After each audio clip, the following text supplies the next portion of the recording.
If you are what you say you are, a superstar, then have no fear. The camera's here and the microphones, and they wanna know.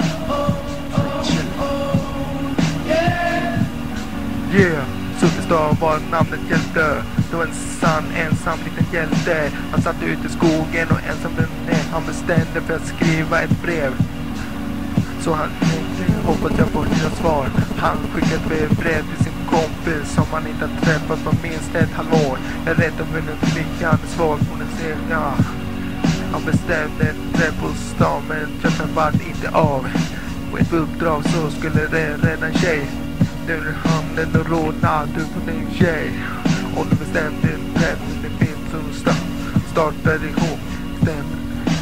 Namnet var Superstar, men det finns inte var det land. What you say you are, a superstar, then have no fear.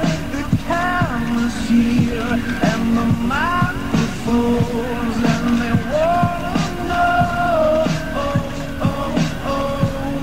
Yeah. Men de undrade vad de skulle ta med sig. De packade ner skottsäker väst och vapen. De hade bilar med dörren, men det är inte bättre det var. De hade funkat och fick springa dit. De sprang in i skogen för de trodde att det skulle gå fortare om de gick genom skogen.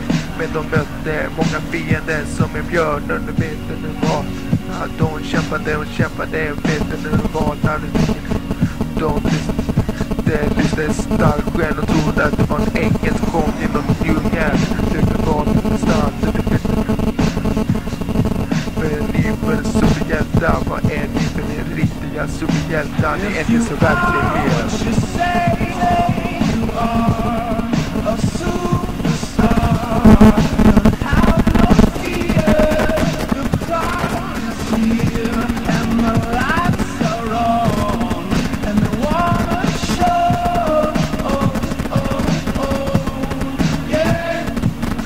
De sa, ni är inte välkommen i denna stad. Ni får gå och åka hem och då tänka ut på en ny plan. Om ni vill vara välkommen i den här stan så får ni tänka ut ett bra sätt. Ni får komma hit lite fortare.